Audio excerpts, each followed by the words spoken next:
Nabashuje mwese inshuti z'Imana n'ubuzima mbifurije amahoro n'ibyiza umuremyi atanga kandi nihanganisha abo bitameze neza, abarwayi n'abandi bose mu by'ukuri ushobora kubwira iby'ubuzima bakumva uri kubashinyagurira cyangwa utababwira ibintu barimo neza. Icyo nabizeza ni uko Imana igeraho igatabara, ntago ariko bizahora. Mukomere rero.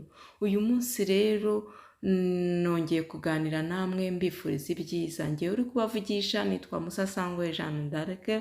Mu by'ukuri nararebye nsanga aho nkora, aho nageze, aho Imana yangejeje, ibyo mpabona, ibyo nize mu buzima ngomba kubisangiza abandi, cyane cyane abo tuvuga rumwe cyangwa abo nabonaga ko bishobora kugora kugera kuri ubwo buryo abandi bageraho bitabagoye cyane.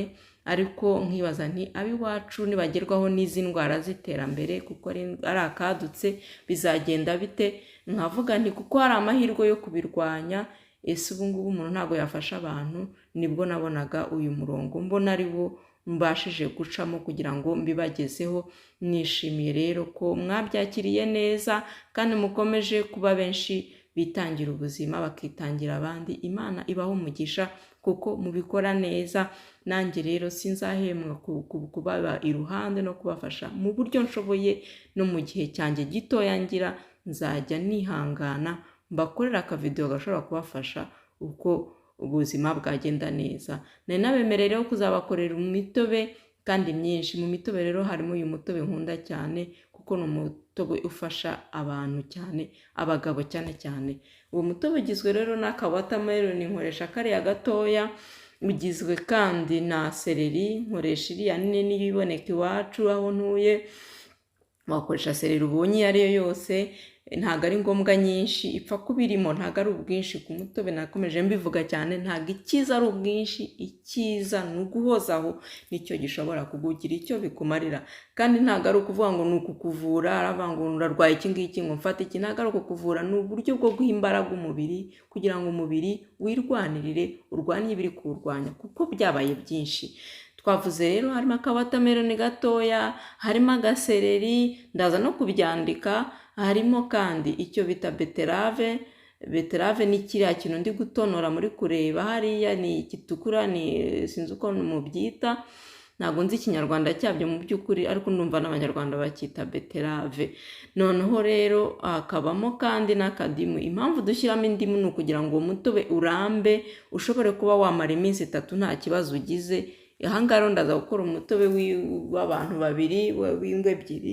Niyo mpamvu nshyiramo akadimu gahagije kugira ngo ubibashe kumara iminsi 3 ntacyo bibaye. Ikindi kandi ngira amacupa yo kubifunga neza. Umutobe ugomba gufungwa neza, ukabikwa neza ahantu hatageze ubushyuhe bwinshi, hadacaniriwe, ahantu mbese umutobe uguma nta kintu kiri buwice cyaboneka icyo ari cyo cyose, kandi ufungika neza. N'abakonseye ririya cupa bafunga n'agafuniko kagafataho. Ababishoboye mujya muribona, ndetse muri no kuriribona muri video, mukomeze murebe neza muraribona.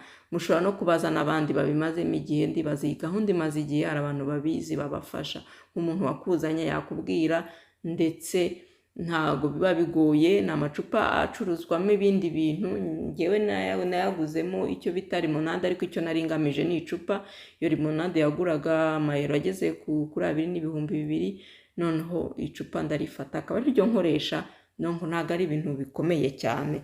Uyu mutobe rero nyine ugizwe n'aka watermelon, ndacyakomeza kubivuga, ugizwe n'indimu, ugizwe na seleri, ugizwe na tangawizi, n'ibyo ngibyo. Impamvu rero ntashyizemo urundi rubuto ni uko iyi watermelon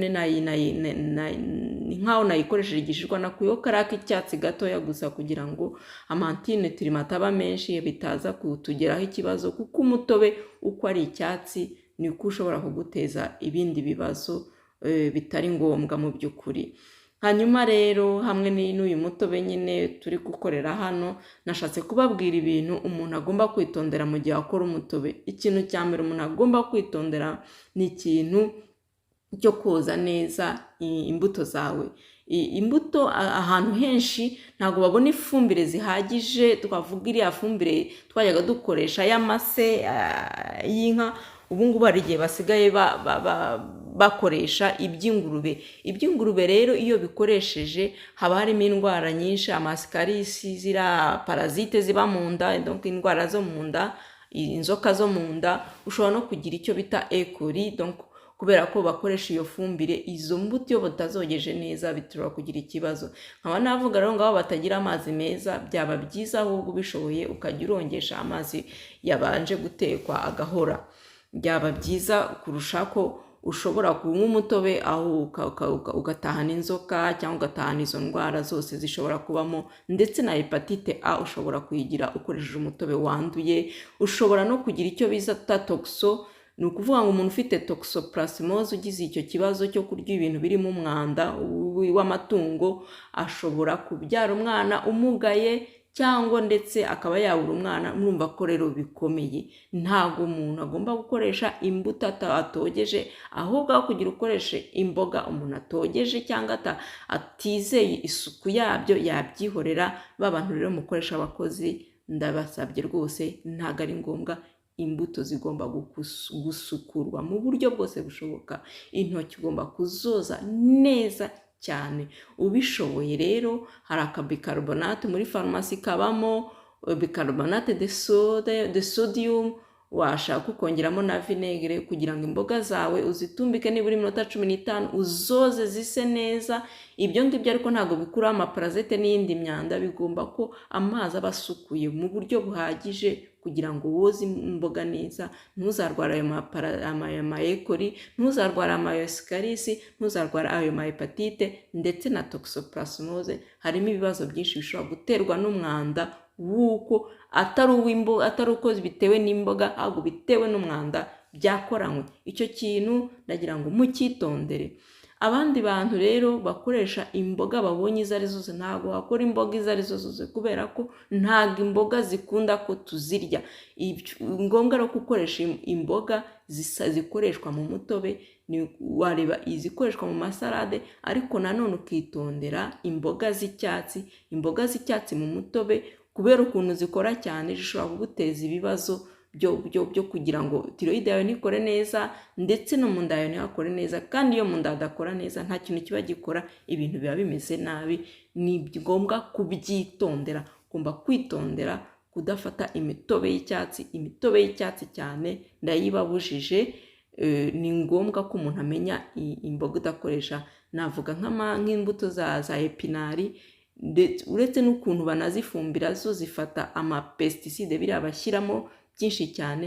Nta nubwo ari imboga umuntu yakagombye gukoresha mu mutobe atizeye aho zaturutse. Niba ushaka gukoresha epinari kurenza ibibabi 6 uba wabyishe cyane. Ntabwo ugomba gukoresha imitobe y'icyatsi cyane, ishobora kuguteza ibibazo n'ingaruka ku buzima. Koresha imitobe, ibyiza wajya ukoresha iyo nakoresheje, kuko nagiye mbigerageje imyaka kandi nabashije kubyigaho no kubyihuguraho. Imitobe y'icyatsi ntago ari myiza ku buzima. Ikindi kintu umuntu agomba kwitondera mu gihe umuntu akora umutobe we, ni ukureba ibibazo umuntu afite mu buzima. Ibyo muganga yakubujije ntabwo ugomba kubishyiramo. Hari abantu bambaza ngo ko muganga yambujije ibi ngibi ngo nkoreshe uyu mutobe. Niyo barabikubujije nyine ntugomba kubikoresha, koresha ibindi nta kibazo. Byaruta ugakoresha bimwe ariko ntuzakoreshe ibyo bakubujije gukora. Niba barabikubujije hari impamvu, bo baragusuzumye. Njye ntabwo nagusuzumye, nta nubwo ndi umuganga, yewe nta nubwo ariyo gahunda ya hano. Ni ku mirire, ni ukwita ku mirire yacu. Umuganga murabanza mukabonana, ariko ugafungura nawe ibyiza. Iyo ni gahunda yawe wowe ugomba gukora ubwawe. Ikindi kintu umuntu agomba kwitondera, ntabwo umutobe yakagombye guhora unywa umutobe umwe. Umubiri ukeneye intungamubiri nyinshi cyane. Ni ukuvuga ngo ibyo uhura nabyo byose byakagombye kuba bifite umutobe wabyo bikemura. Ni byiza rero ko udahorera umutobe umwe.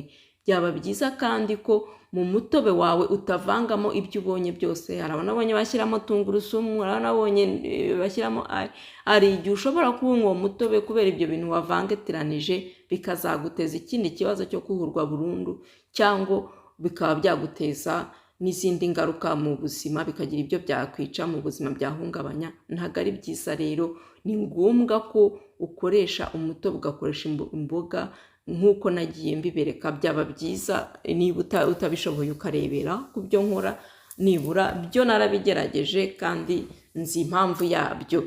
Ibyo wumva udashoboye kurya mu mutobe, byaba byiza ubiriye muri salade niba wumva ubuzima bwawe bubikeneye, ariko kubikoresha mu mutobe bidakoreshwa, cyangwa kuko wabibonye kuri YouTube iyi n'iyi ukaza ukabifata, ntabwo ari ngombwa, ntabwo bikenewe.